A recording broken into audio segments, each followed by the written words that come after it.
ونبدأ حكايتنا في معاصي، في مكان مدمر مليء بالوحوش الميتة، وكان قد حدث قتال مدمر في المكان. وبعدها أجد كاهنة تمسك بخنجر وتحادث محاربا يدعى شين فينج. تقول له: أنت حقا غريب، وحتى مع تأثير السم القوي لا زلت تمتلك القوة ذات الأطلال القديمة. ولكن هذه القطعة الملكية عين الحكم، سأخذها الآن. ثم تجهز على المحارب فولكسيم والوحوش الميتة التي قتلها، ولكنه كان على وشك الموت، فيسألها بيأس شديد: لماذا فعلت هذا؟ لماذا تجريني إلى وقت كهذا؟ أنا أخوك. فترد عليه بسخرية: أنت أخي؟ أتشان، أنت لا تزيد عن طفل متمن تبنته عائلتي، حتى وإن كنت تشاركني الدم وتتاجر وتسمي نفسك أخي. بعدها يظهر محارب آخر ويكلمها قائلا: هذه ليست طريقة للتعامل، لقد أفادنا كثيرا. ويكون اسمه سونج فاي. ثم يقول له سونج: أشين، يجب أن أشكرك حقا، بدونك لم أكن لأحصل على هذه القطعة الأثرية القديمة، وقد تعبت كثيرا لأحصل على الشفرة التي تسرق الأرواح، روح لأقتلك بها. ها، أعجبتك هدية الفراق؟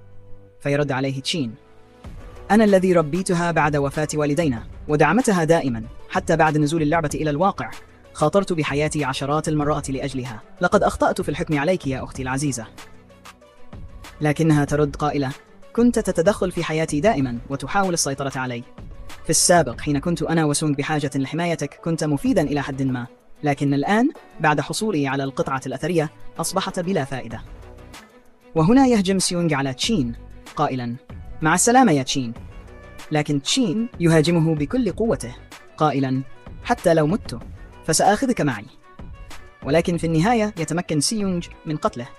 وتعالوا نعرف ماذا حدث بالضبط. كل ذلك بدأ في عام 2025 حينها نزلت اللعبة إلى الواقع، وطالما أن الشخص ينام فسيتم سحبه إلى عالم اللعبة قسرا. والعملة الوحيدة في اللعبة هي العمر الافتراضي، والموت يؤثر على عمر الشخص، والقضاء على الوحوش يمنحه حياة. بالإضافة إلى أن اللاعبين يمكنهم استعمال مهاراتهم في العالم الواقعي إلى درجة تمكنهم من تمزيق الدبات بأيديهم العارية، وتقطيع الطائرات بالسيف، وحتى مقاومة الانفجارات النووية بأجسادهم. ومن هنا تغير العالم، وانتشرت الفوضى. ويعرف تشين أنه كافح مع أخته من أجل البقاء، وتحمل صعوبات كثيرة لأجلها، وجعلها من أقوى 100 قوة عالميا.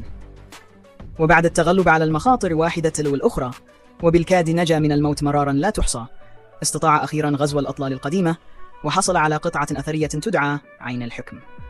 ولكن لم يتخيل أن ثمن نجاحه سيكون خيانة عائلته الوحيدة.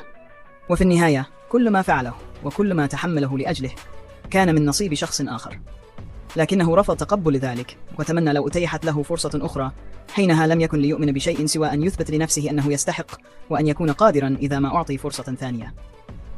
وهنا يستيقظ ويتفكر أين هو، ثم يرى التاريخ على الهاتف ويكتشف أنه عاد إلى عام 2025 قبل نزول اللعبة إلى الواقع. وفي اليوم الثاني تدخل عليه شياو يو وهي غاضبة لأنه لم يكن يرد على مكالمتها. ويفكر تشين في نفسه: كما توقعت، اليوم الذي نزلت فيه اللعبة اختلفت مع أختي خلافا كبيرا بسبب سونج فاي. وقبل نزول اللعبة كانت شياو مهووسة بسونج فاي، بالإضافة إلى كونه مشهورا جدا والجميع يطارده، لكنه في الواقع شخص حقير خدع الفتيات من أجل المال وشهواته، ولمنعها من الوقوع في خداعه كان يمنعها من التوافق معه دائما. ولكنها اتهمته في النهاية بأنه يسيطر على حياتها. حينها تحدثه بوقاحة: هل تتجاهلني؟ أنا أكلمك. ثم تقول: بسببك أخي سونج سقط من المركز الأول، وإذا لم تعطني المال للارتقاء وهنا يفقد تشين أعصابه فيصفعها على وجهها وتصدم من ذلك. ثم يقول لها بغضب: أنا لا وقت لدي لكلامك الفارغ، وإذا رفعت صوتك مرة أخرى سأكسر فمك، وهذا هو المال الذي تركه والدانا. وبغض النظر عن المصاعب التي واجهتها لم أكن يوما مثلهم، واليوم سأعيد لك المال، ومن أجل والدينا فقط لن أضعك في مكانك الحقيقي. لكن اسمعيني جيدا، من الآن فصاعدا أنا تشين فينج، ولا أملك أختا مثلك. ثم يدخل غرفته ويفكر في حياته السابقة والكم الهائل من الفرص التي ضيعها لأجل أخته، وحتى الكنوز السرية التي خاطر بحياته لأجلها تخلى عنها من أجل أخته. وهذه المرة سيستخدم معرفته باللعبة للتقدم على الجميع. شياو يو، أنت وحدك الآن، وستندمين على كل شيء فعلته. وبعدها ينام وينتقل إلى قاعة اختيار المهنة. في حياته السابقة اختار مهنة المحارب ليحمي أخته، ومع أن المحارب ليس ضعيفا إلا أنه لم يعد مناسب الآن، ومن دون شياويو سيستطيع تصفيتها بسرعة أكبر. يفكر في المهنة التي يختارها ويجد أن التنقل وسرعة رد الفعل هما الأهم، فيختار المختال. حينها يعلن النظام أن القطعة الأثرية عين الحكم تم ربطها بنجاح، ما يفاجئه وتظهر عين عملاقة فوقه. يخبره النظام أن لديه سمة فريدة وهي الحكم، وأنه عند دخوله للعبة سيربح تلقائيا مهنة وموهبة من أعلى مستوى لا يمكن أن تستعمل مع شخص آخر حتى لو سرقت، ما يفسر سبب عودته. تظهر رموز غريبة تخترق جسده، ويعلن النظام أنه حصل على مهنة خفية وأصبح مختال الظل، وهي مهنة نادرة جدا وتتطلب فرصة تفعيل ضئيلة، لكن عين الحكم ضمنت له ذلك. ويعلن النظام أن مهارة الحكم من أقدم المهارات في الكون وكفيلة بكسر النظام، لكنها غير مفعلة مؤقتا لعدم امتلاكه القوة الملكية، ورغم ذلك فإن تأثيرها السلبي قد بدأ. يتفاجأ، فحسب ما يتذكر لم يستطع أي لاعب في الماضي الوصول إلى عالم النظام إلا بعد 7 سنوات من انطلاق اللعبة، ولم يحصل أحد على قوة النظام. لم يتوقع أن ينال السلطة البدائية، وهي ما تتفوق على القواعد والنظام. إن خان العالم المهجور وذهب إلى عالم النظام، فبوسعه تفعيل الحكم إن حصل على القوة الملكية. يختار اسمه في اللعبة شادو، ويدخل إلى المنطقة الآمنة حيث يسحب اللاعبون وتعم الفوضى. يدرك أن لا وقت للانتظار. بعض اللاعبين يعودون إلى الحياة بعد موتهم في الخارج على يد وحوش شرسة. يسألون القائد ليزي عما يجب فعله، بينما يدرك تشين قوته، وتلاحظ ليزي ذلك وتعرض عليه الانضمام. يرفض ويغادر، ما يثير فضولها، فتراجع ملفه وتوعز لفريقها بمراقبته لاكتشاف مهاراته وربما لرؤية نهايته. تتبعه خفية وهي تتذكر أن الوحش الذي سيواجهه خارج المنطقة الآمنة دمر فريقها بالكامل، ما يدفعها للاعتقاد أنه ليس لاعبا عاديا. وعندما ينظر تشين نحوها تختبئ خائفة.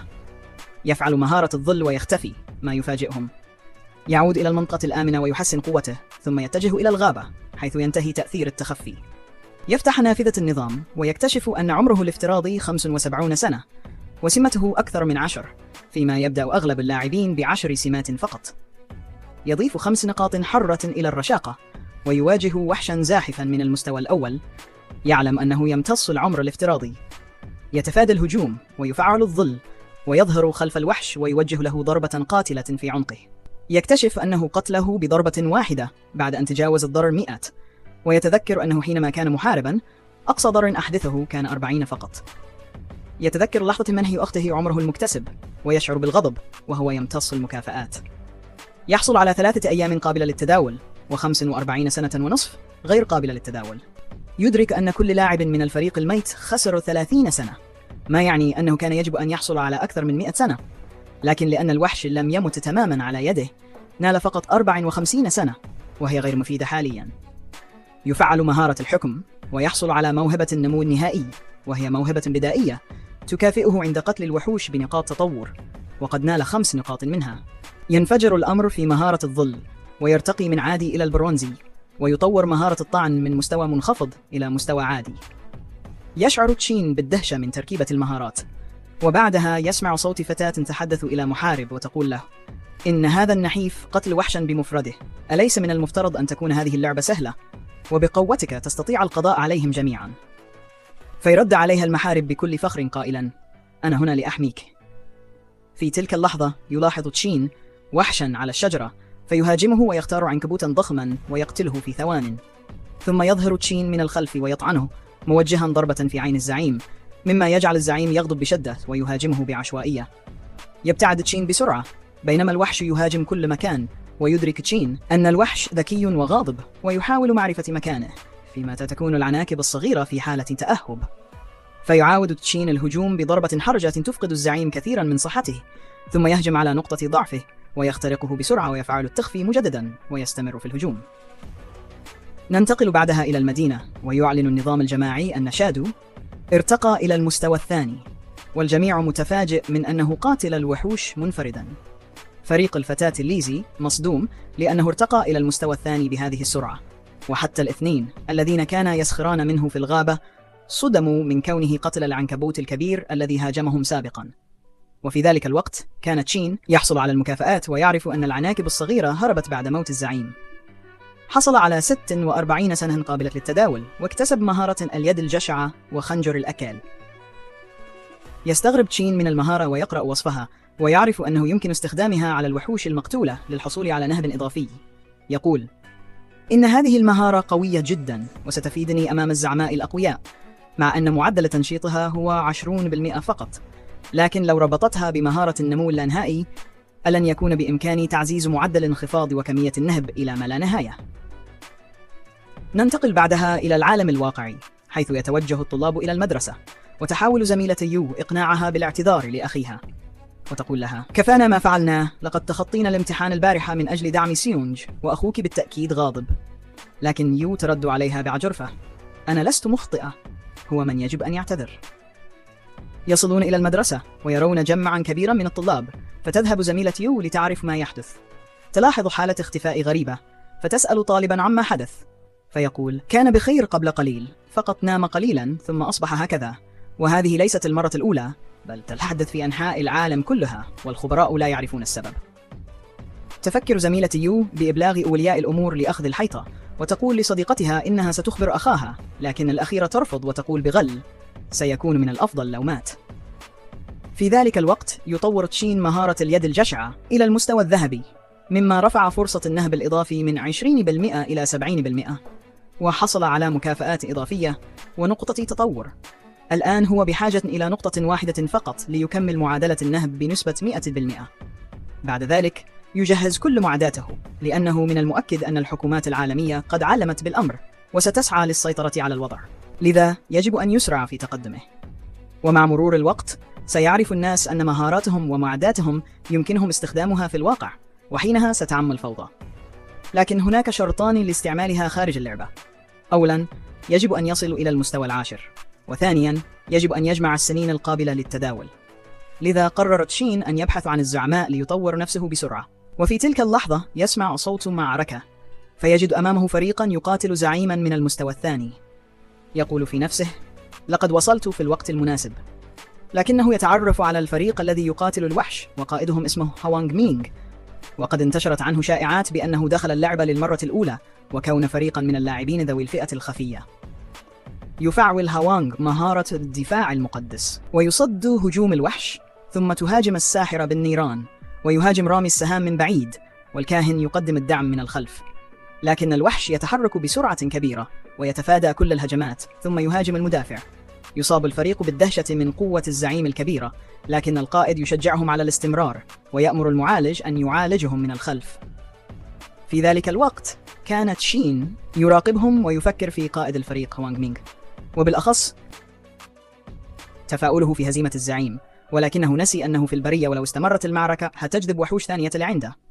وهنا بيظهر الوحوش من خلف وانغ، فبيدفع المهاجم اللي عندهم وبيقاتلهم، ولكن ده ما أثر شفيه الوحش دفاعه صلب جدا، وبعدين بيهجم عليهم بالوحل، واللي بيقلل من سرعة اللوبي، وبعدها بيهجم واحد منهم على الساحرة، وده بيخليها خايفة جدا وبتنادي على أي حد يساعدها، فبيزال بطانة اللي عندها وبيقتل في ثوان، وده بيفجر الجمع من هوية الشخص اللي قتله، وبيتمنى للجمع إنه يكون بجانبهم.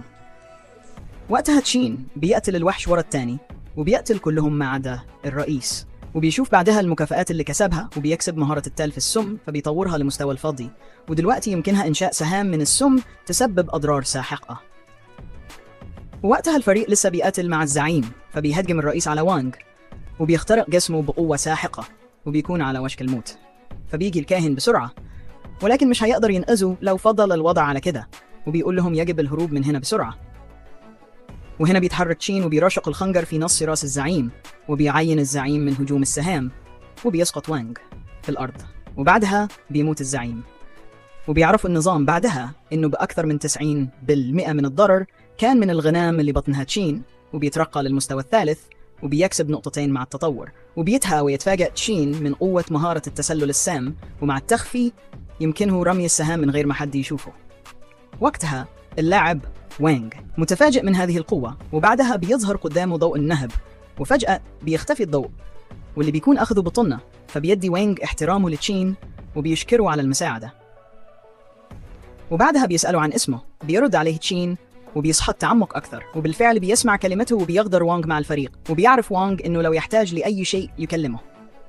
وبيغدر بعدها تشين، وبيفكر في وانغ وبيقول إنه شخص جدير بالثقة، بالإضافة إن الحكومة تدعمه وبيأخذ الكثير من الموارد، وبيفكر بعدها في إنشاء قناة عشان يبيع العناصر اللي مش محتاجها. وبعدها بيفعل يد الجشع على الجثة وبيكسب نقطتين مع التطور و55 يوم قبل للتداول وسلاح برونزي. ودلوقتي معاه الكثير من المعدات وكتب المهارات، وهيرجع للمدينة بعد ما يمل الحقيبة عشان يبيعها هناك. وهذه المرة نمو أسرع 100 مرة من حياته السابقة. سيونغ، فإني قريبا آتي لأجلك.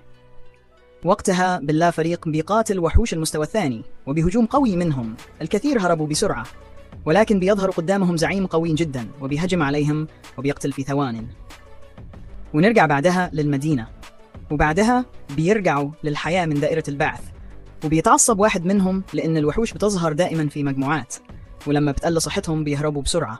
وبيقول واحد تاني بكل توتر إنهم محتاجين يوصلوا للمستوى الثالث عشان يغادروا اللعبة، بس مش عارفين إزاي يوصلوا لهذا المستوى لو استمروا على كده في الموت.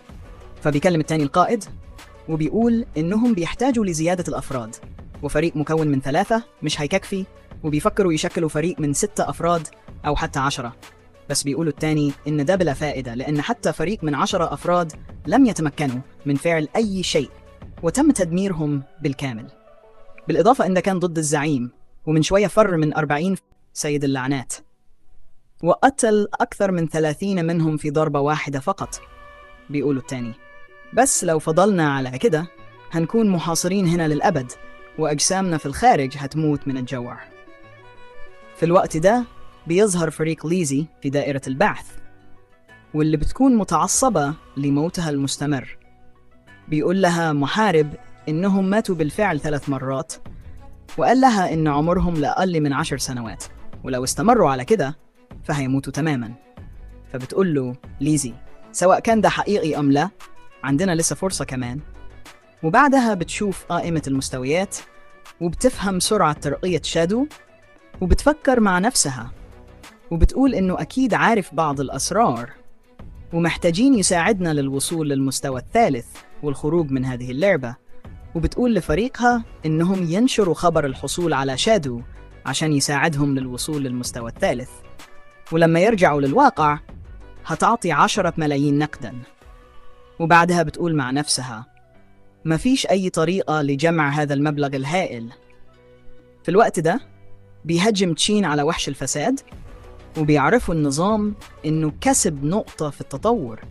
وبعدها بيكلم نفسه وبيقول إن النقاط اللي جمعها كافية، وبيستعمل 5 نقاط عشان يطور يد الجشع للمستوى البلاتيني. ودلوقتي عنده فرصة للحصول على مكافآت إضافية بنسبة 160%، ومكافآت إضافية بنسبة 20% لترقية عنصر لمستوى واحد فقط. بيتفاجئوا من تأثير قوي جدا بطريقة سخيفة، وممكن يوصل النسبة ل100% أو حتى 200%. وهنا بيلاقي قدامه سيد اللعنات، وده زعيم من المستوى البرونزي، وبيلحظ الأعمار اللي أخذها من اللاعبين اللي قتلهم في السابق، وبيستعد علشان يواجه الزعيم من المستوى الفضي، وده معناه إنه دمر الفريق المقاوم، أخذها من اللاعبين الذين قتلهم في السابق، ويستعد لمواجهة الزعيم من المستوى الفضي.